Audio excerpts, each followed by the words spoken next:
Hi students, welcome to Kunjees class. ഇന്ന് നമ്മൾ CBSE class 8ൻ്റെ ജിയോഗ്രഫിയുടെ 4th ചാപ്റ്റർ അഗ്രികൾച്ചറാണ് പഠിക്കാൻ പോകുന്നത്. അപ്പോൾ പാഠത്തിലേക്ക് പോകുന്നതിന് മുമ്പായിട്ട് എന്നും പറയുന്ന പോലെ നമ്മുടെ ചാനൽ ഇതുവരെ സബ്സ്ക്രൈബ് ചെയ്യാത്തവർ സബ്സ്ക്രൈബ് ചെയ്യണം. അതുപോലെ അതിൻ്റെ കൂടെയുള്ള ബെല്ലൈക്കൺ കൂടി ഒന്ന് എനേബിൾ ചെയ്യണം. എങ്കിൽ മാത്രമേ ഞങ്ങൾ വീഡിയോസ് അപ്ലോഡ് ചെയ്യുമ്പോൾ അതിൻ്റെ നോട്ടിഫിക്കേഷൻസ് നിങ്ങൾക്ക് ലഭിക്കുകയുള്ളൂ. ഓക്കെ, അതുപോലെ വീഡിയോ ഇഷ്ടപ്പെട്ടാൽ ലൈക്ക് ചെയ്യുക, ഷെയർ ചെയ്യുക. അപ്പോൾ 4th ചാപ്റ്റർ അഗ്രികൾച്ചർ. നമുക്കറിയാം മെയിനായിട്ട് 3 എക്കണോമിക് ആക്ടിവിറ്റീസാണുള്ളതെന്നറിയാം. അതായത് 3 types of economic activities. These are primary, secondary and tertiary. അങ്ങനെ 3 ടൈപ്പ് എക്കണോമിക് ആക്ടിവിറ്റീസാണുള്ളത്. നമ്മുടെ അഗ്രികൾച്ചർ എന്ന് പറയുന്നത് ഈ ചാപ്റ്റർ നമ്മൾ പഠിക്കാൻ പോകുന്ന അഗ്രികൾച്ചറിനെ കുറിച്ചാണ്. അത് പ്രൈമറി ആക്ടിവിറ്റിയാണ്. Okay, primary activities include all those connected with extraction and production of natural resources. അതായത് പ്രൈമറി ആക്ടിവിറ്റീസിൽ ഇൻക്ലൂഡ് ചെയ്തിരിക്കുന്ന എന്തൊക്കെയാണ്? Extraction and production of natural resources. Natural റിസോഴ്സസിൻ്റെ എക്സ്ട്രാക്ഷനും അതിൻ്റെ പ്രൊഡക്ഷനുമാണ് പ്രൈമറി ആക്ടിവിറ്റീസിൽ പറയുന്നത്. അതിൻ്റെ എക്സാമ്പിൾസാണ് agriculture, fishings, gathering. Okay, secondary activities are concerned with the processing of natural resources. Natural റിസോഴ്സസിൻ്റെ പ്രോസസ്സിങ്ങിനെയാണ് സെക്കൻഡറി ആക്ടിവിറ്റി എന്ന് പറയുന്നത്. ആൻഡ് ടേർഷ്യറി ആക്ടിവിറ്റി എന്ന് പറയുന്നത് provide support to the primary and secondary sectors through services, transport, trade, banking, insurance and advertising are examples of tertiary activities. അതുപോലെ തന്നെ secondary ആക്ടിവിറ്റീസിൻ്റെ എക്സാമ്പിൾസാണ് manufacturing of steel, baking of bread, weaving of cloth. ഇതൊക്കെ ഇതിൻ്റെ എക്സാമ്പിൾസാണ്. അപ്പോൾ ഇതൊക്കെയാണ് primary, secondary and tertiary activities. നമ്മുടെ അഗ്രികൾച്ചർ പ്രൈമറി ആക്ടിവിറ്റിയാണ്. ഇതിപ്പോൾ ഇൻപുട്ട്, അതിൻ്റെ processing, then output. Agriculture is a primary activity. It includes growing crops, fruits, vegetables, flowers and rearing of live stock.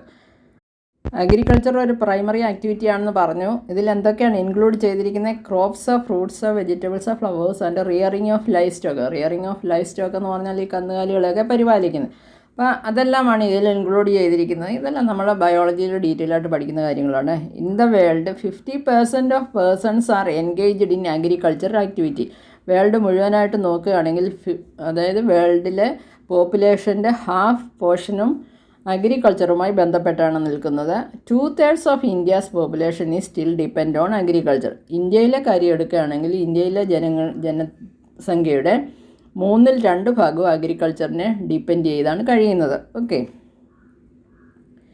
Favourable topography of soil and climate are vital for agriculture activity. Agricultural ആക്ടിവിറ്റിക്ക് നമുക്ക് അത്യാവശ്യം വേണ്ട എന്തൊക്കെയാണ്? Favourable topography of soil and climate. നല്ല സോയിലും വേണം, അതുപോലെ തന്നെ എന്ത് വേണം? ക്ലൈമറ്റും വേണം. The land on which the crops are grown is known as arable land. Crops വിളയിക്കുന്ന ലാൻഡിന് നമ്മൾ പറയുന്ന പേരാണ് ഓറബിൾ ലാൻഡ്. ഇതൊക്കെ 1 വേർഡ് ക്വസ്റ്റ്യൻസ് ആയിട്ട് ചോദിക്കാൻ സാധ്യതയുണ്ട്. 1 വേർഡ് ക്വസ്റ്റ്യൻസ് ആയിട്ടാകാം, അല്ലെങ്കിൽ 1 മാർക്ക് 2 മാർക്ക് ക്വസ്റ്റ്യൻസ് ഒക്കെ ആയിട്ടാകാം. What are the activities? What are the 3 type of economic activities? അല്ലേ, what does primary activities include? What are secondary activities? അല്ലെങ്കിൽ what are secondary concerned with? അങ്ങനെ ഓരോ ക്വസ്റ്റ്യൻസ് ചോദിക്കാം, പല രീതിയിൽ ചോദിക്കാം. ഇതെല്ലാം ഇമ്പോർട്ടൻറ്റ് പോയിൻറ്റ്സ് ആണ്. In the map you can see that agricultural activity is concentrated in those regions of the world where suitable factors for the growing of crops exist. അതായത് നമുക്ക് ഈ മാപ്പ് നോക്കിയാൽ മനസ്സിലാകും ഏതൊക്കെ ഭാഗങ്ങളിലാണ് നന്നായിട്ട് അഗ്രികൾച്ചർ ചെയ്യാനായിട്ട് സാധിക്കുന്നത്, അല്ലെങ്കിൽ ക്രോപ്സ് നന്നായിട്ട് ഉണ്ടാകുന്ന ഏതൊക്കെ ഭാഗങ്ങളിലാണെന്ന് നമുക്ക് കാണാനായിട്ട് സാധിക്കും. ഓക്കെ, ഇനി നമുക്ക് പറഞ്ഞിരിക്കുന്ന ഇവിടെ ഒരു വളരെ ഇമ്പോർട്ടൻ്റ് ആയിട്ടുള്ള ഒരു പോർഷൻ പറഞ്ഞിട്ടുണ്ട്. നിങ്ങളുടെ ബോക്സിൽ തന്നിട്ടുണ്ട് ഡു യു നോ എന്നും പറഞ്ഞ്, അതൊന്ന് നോക്കുക. അതിനകത്ത് agriculture, sericulture, pisciculture, viticulture and horticulture, ഇത്രയും കാര്യങ്ങളാണ് പറഞ്ഞിരിക്കുന്നത്. ഇതെന്താണെന്ന് പറഞ്ഞിട്ടുണ്ട്. Agriculture, the science and art of cultivation in the soil, raising crops and rearing livestock. It is also called farming. അതിനെ ഫാമിംഗ് എന്നും പറയുന്നത്. അതായത് science and art of cultivation. അതെന്താണ് സയൻസും ആർട്ടും പറഞ്ഞിരിക്കുന്നത്? അവിടെ നമുക്ക് ഒരു ഭൂമി നന്നായിട്ട് അതിനെ ഒരുക്കി അതിനൊരു അത് കണ്ടാൽ തന്നെ നല്ല ഭംഗിയായിരിക്കും. അത് നിൽക്കുന്നത് കാണാനായിട്ടൊക്കെ നല്ല ഭംഗിയായിരിക്കും അല്ലേ? അപ്പോൾ അതിനെ നന്നായിട്ട് പരിപാലിച്ച് ഒക്കെ എടുക്കുന്നതിനെയാണ് അവിടെ സയൻസും ആർട്ടും കൂടെ ബന്ധിപ്പിച്ച് പറയുന്നത്. The science and art of cultivation on the സോയിലിൽ ചെയ്യുന്ന raising crops and rearing livestock, it is also called farming. അതിന് മറ്റൊരു പേരാണ് ഫാമിംഗ് എന്ന് പറയുന്നത്.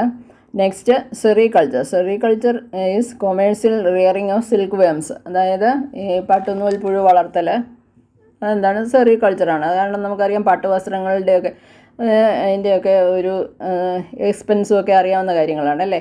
അപ്പോൾ അതിന് വേണ്ടിയിട്ട് സിൽക്ക് വേംസിനെ വളർത്തുന്നതിനെയാണ് നമ്മൾ എന്ത് പറയുന്നത്? സെറികൾച്ചർ എന്ന് പറയുന്നത്. Next pisciculture breeding of the fish in specially constructed trains and ponds, മത്സ്യകൃഷി അല്ലേ? അതാണ് പിസികൾച്ചർ. അതായത് ഇതെല്ലാം വ്യവസായമാണല്ലേ? പിന്നെ viticulture, cultivation of grapes. Then horticulture എന്ന് പറയുന്നത് growing vegetables, flowers and fruits for commercial use. എല്ലാം വാണിജ്യത്തിന് വേണ്ടിയിട്ട്, അതായത് അവനവൻ്റെ വീട്ടിലെ ആവശ്യത്തിന് വേണ്ടിയിട്ടുള്ള കാര്യമല്ല, ഇത് വ്യാവസായികമായിട്ട് ഉൽപ്പാദിപ്പിക്കുന്നതിനെയാണ് പറയുന്നത്. അതായത് ഈ അഗ്രികൾച്ചർ ആയാലും സെറികൾച്ചർ ആയാലും പിസികൾച്ചർ, ഈ പറയുന്നതെല്ലാം എന്താണ്? വ്യാവസായികമായിട്ട് ഉൽപ്പാദിപ്പിക്കുന്നതിനെയാണ് പറയുന്നത്. അപ്പം ഹോർട്ടിക്കൾച്ചർ എന്ന് പറയുന്നത് എന്താണ്? വെജിറ്റബിൾസ്, ഫ്ലവേഴ്സ്, ഫ്രൂട്ട്സ് ഇതൊക്കെ വ്യാവസായികമായിട്ട് വൻതോതിൽ ഉൽപ്പാദിപ്പിക്കുക. Farm system. Agriculture or farming can be looked at as a system. The important inputs are seeds, fertilizers, machinery and labor. Some of the operations involved are ploughing, sowing, irrigation, weeding and harvesting. The outputs from the system include crops, wool, dairy and poultry products. അതായത് ഇതിനെയാണ് farm system എന്ന് പറയുന്നത്. What is farm system ചോദിക്കാൻ സാധ്യതയുണ്ട്. അങ്ങനെ ചോദിക്കാം, what is farm system. അപ്പോൾ farm system എന്ന് പറഞ്ഞാൽ എന്താണ്? ഇതിപ്പോൾ നമ്മുടെ ഒരു കമ്പ്യൂട്ടറിൻ്റെ ഒരു പ്രവർത്തനം പോലെ തന്നെയാണ് അല്ലേ? നമ്മൾ ഇൻപുട്ട് കൊടുക്കുന്നു, അതിന് കുറേ പ്രോസസ്സിങ് നടക്കുന്നു, ആ പ്രോസസ്സിങ് കഴിഞ്ഞിട്ട് നമുക്ക് എന്ത് കിട്ടുന്നു? അതിൻ്റെ ഔട്ട്പുട്ട് കിട്ടുന്നു. അതുപോലെ തന്നെയാണ് ഇവിടെ ഇൻപുട്ടായിട്ട് എന്തൊക്കെ യൂസ് ചെയ്യുന്നു? Seeds, fertilisers, machinery and labours, ഇതൊക്കെയാണ് നമ്മൾ കൊടുക്കുന്ന ഇൻപുട്സ് അല്ലേ? ഇപ്പോൾ ഒരു അഗ്രികൾച്ചറിന് നമ്മൾ കൊടുക്കുന്ന, അല്ലെങ്കിൽ ഒരു ഫാമിങ്ങിന് നമ്മൾ കൊടുക്കുന്ന ഇൻപുട്സാണ് സീഡ്സ്, അതുപോലെ ലേബേഴ്സ്, മെഷീനറീസ്, ഫെർട്ടിലൈസേഴ്സ്, ഇവയൊക്കെ നമ്മൾ കൊടുക്കുന്നു. Then some of the operations involve are, അവിടെ നടക്കുന്ന ഓപ്പറേഷൻസ് എന്തൊക്കെയാണ്? Ploughing, sowing, irrigation, weeding and harvesting, ഇത്രയും കാര്യങ്ങൾ അവിടെ പ്രോസസ്സിങ് നടക്കുന്നു, അല്ലെങ്കിൽ അവിടെ ഈ ഓപ്പറേഷൻസൊക്കെ ഇൻവോൾവ് ചെയ്യുന്നു. The outputs from the system include, അവിടുന്ന് കിട്ടുന്ന ഔട്ട്പുട്ട് എന്ന് പറയുന്നത് എന്തൊക്കെയാണ്? Crops, wool, dairy and poultry products. നമ്മൾ കൊടുക്കുന്ന ഇൻപുട്ട്സ് എന്താണോ അതിൻ്റെ ഔട്ട്പുട്ടാണ് നമുക്ക് കിട്ടേണ്ടത് അല്ലേ? സോ അതിനനുസരിച്ചുള്ള ഓപ്പറേഷൻസുമാണ് അവിടെ നമ്മൾ കൊടുക്കുന്നത് അല്ലേ? അപ്പം ഇൻപുട്ട് കൊടുക്കുന്നു, അതിന് കുറച്ച് ഓപ്പറേഷൻസ് കൊടുക്കുന്നു, ദെൻ നമ്മൾ ഫൈനലി ഗെറ്റ് ദി ഔട്ട്പുട്ട്. അതിനെയാണ് എന്ത് പറയുന്നത്? നമ്മൾ ദ ഫാം സിസ്റ്റം എന്ന് പറയുന്നത്. ഓക്കെ, നമ്മൾ നോക്കാൻ പോകുന്നത് types of farming. Farming is practiced in various ways across the world, depending upon the geographical conditions, demand of produce, labor and level of technology. Farming can be classified into two main types. These are subsistence farming and commercial farming. രണ്ട് ടൈപ്പാണ് farm system ഉള്ളത്, അല്ലെങ്കിൽ farming ഉള്ളത്. ഏതൊക്കെയാണ്? Subsistence and commercial farming. ഇനി ഓരോന്ന് എന്താണെന്നാണ് നമ്മൾ നോക്കുന്നത്. Subsistence farming. This type of farming is practiced to meet the needs of the farmer's family. Traditionally, low levels of technology and household labor are used to produce on small output. അതായത് ഈ farming എന്ന് പറയുന്ന ഓരോ ആൾക്കാർ അവരുടെ ഫാമിലിക്ക് വേണ്ടിയിട്ടുള്ള പ്രോഡക്റ്റ്സൊക്കെ അവിടെ ഉണ്ടാക്കുന്നതിനെയാണ് സബ്സിസ്റ്റൻസ് ഫാമിംഗ് എന്ന് പറയുന്നത്. അതായത് ലോ ലെവലോ അവിടെ ടെക്നോളജിയൊക്കെ തീരെ കുറച്ച് മതി, അത് വീട്ടിലുള്ളവർ തന്നെയായിരിക്കും കൂടുതലും വർക്ക് ചെയ്യുന്നത്. Are used to produce on small output, ചെറിയൊരു ഔട്ട്പുട്ടുമാണ്. കാരണം ഇൻപുട്ടും ചെറുതാണ്, ഔട്ട്പുട്ടും ചെറുതാണ്, അവിടുത്തെ പ്രോസസ്സിങ്ങും ചെറുതാണ് അല്ലേ? Subsistence farming can be further classified as intensive subsistence and primitive subsistence. Okay, അപ്പോൾ ഇതിനെ രണ്ടായിട്ട് വീണ്ടും തിരിച്ചിട്ടുണ്ട്. ഇൻറ്റൻസീവ് എന്താണെന്ന് നോക്കാം, ദെൻ പ്രിമിറ്റീവ് എന്താണെന്ന് നോക്കാം. Intensive subsistence agriculture, the farmer കൾട്ടിവേറ്റ്സ് A small plot of land using simple tools and more labour. അതായത് ചെറിയൊരു ഭാഗം എടുത്തിട്ട് കൾട്ടിവേറ്റ് ചെയ്യുന്നു. Climate with large number of days with sunshine and fertile soils permit growing of more than one crop annually on the same plot. ഒരേ പ്ലോട്ടിൽ നിന്ന് തന്നെ പല ക്രോപ്പുകൾ അവർക്ക് ഉണ്ടാക്കാനായിട്ട് സാധിക്കും. ക്ലൈമറ്റും അതുപോലെ സൺഷൈനും ആവശ്യത്തിന് ഫെർട്ടൈലും ഒക്കെ ആണെങ്കിൽ, ഫെർട്ടിലിറ്റി ഒക്കെ ഉള്ള സോയിലാണെങ്കിൽ, നല്ല ക്ലൈമറ്റ് ഒക്കെ ആണെങ്കിൽ ഒരു ഒരു പ്ലോട്ടിൽ നിന്ന് തന്നെ പല ക്രോപ്സ് അവർക്ക് വിളയിച്ചെടുക്കാനായിട്ട് സാധിക്കും. Rice is the main crop. Rice ആയിരിക്കും അവിടുത്തെ main crop. Other crops include wheat, maize, pulses and oil seeds. Intensive subsistence agriculture is prevalent in the thickly populated areas of the monsoon regions of South, Southeast and East Asia. അതായത് അവിടുത്തെ climate ആണ് പറയുന്നത്. എന്താണ്? Monsoon ആയിരിക്കണം, monsoon regions ആയിരിക്കണം. അങ്ങനെയുള്ള പ്രദേശങ്ങളിലാണ് ഇങ്ങനെ ഈ ഒരു ഫാമിങ് നടത്തുന്നത്.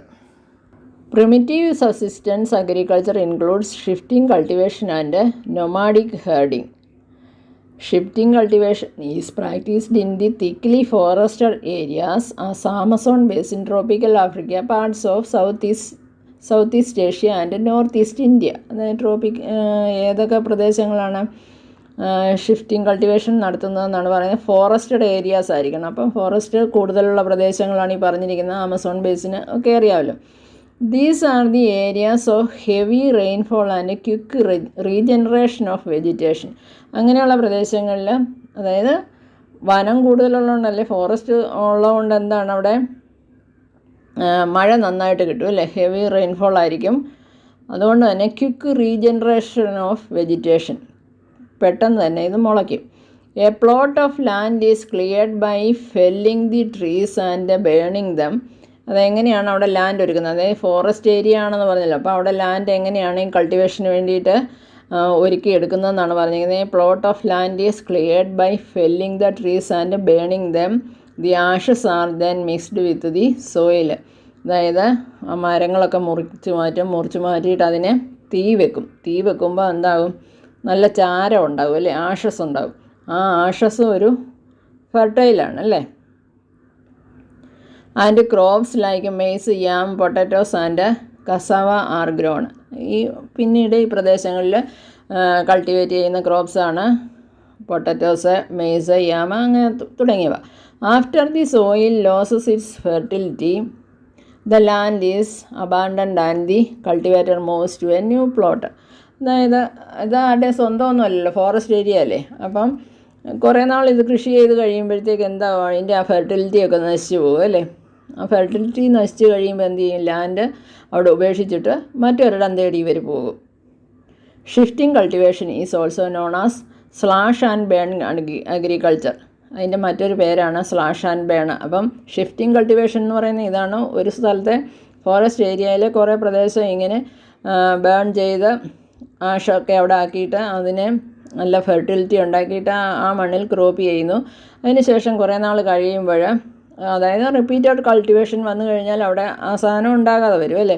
അപ്പോൾ ആ മണ്ണിനെ അവിടെ ഉപേക്ഷിച്ചിട്ട്, അല്ലെങ്കിൽ ആ ലാൻഡ് അവിടെ അവോയ്ഡ് ചെയ്തിട്ട് അവർ മറ്റൊരു സ്ഥലം തേടി പോകുന്നു. അതാണ് shifting cultivation. Do you know shifting cultivation is known by different names in different parts of the world. ഓരോ സ്ഥലങ്ങളിൽ ഈ ഷിഫ്റ്റിംഗ് കൾട്ടിവേഷൻ ഓരോ പേരാണ് പറയുന്നത്. ജുമ്മിങ്, നോർത്ത് ഈസ്റ്റ് ഇന്ത്യയിൽ പറയുന്ന പേരാണ് ജുമ്മിങ്. മിൽപ്പ, മെക്സിക്കോയിൽ ഈ ഷിഫ്റ്റിംഗ് കൾട്ടിവേഷനെ വിളിക്കുന്ന പേര് മിൽപ്പ. റോക്ക, ബ്രസീലുകാർ പറയുന്നത് റോക്ക. ആൻഡ് ലഡാങ്, മലേഷ്യയിൽ ഈ ഷിഫ്റ്റിംഗ് കൾട്ടിവേഷനെ വിളിക്കുന്ന പേരാണ് ലഡാങ്. ഓക്കെ, അപ്പോൾ അതൊക്കെ നമുക്ക് വൺ വേർഡ് ക്വസ്റ്റ്യൻ ആയിട്ട് ചോദിക്കാൻ സാധ്യതയുണ്ട്. ഇപ്പം shifting cultivation, the other names of shifting cultivation in Mexico. അപ്പോൾ നമ്മളവിടെ മിൽപ്പ എന്ന് എഴുതി കൊടുക്കണം. ഓക്കെ, അപ്പോൾ ഇന്നത്തെ ക്ലാസ് വൈൻഡപ്പ് ചെയ്യുകയാണ്. നിങ്ങളുടെ അഭിപ്രായങ്ങൾ എന്തു തന്നെയായാലും അത് കമൻറ്റ് ബോക്സിൽ അറിയിക്കണം. അതായത് വീഡിയോ ഇഷ്ടപ്പെട്ടാൽ അത് അറിയിക്കുക. അതുപോലെ തന്നെ വീഡിയോ ഇഷ്ടപ്പെട്ടെങ്കിൽ ലൈക്ക് ചെയ്യുക. നമ്മുടെ ചാനൽ ഇതുവരെ സബ്സ്ക്രൈബ് ചെയ്യാത്തവർ സബ്സ്ക്രൈബ് ചെയ്യുക.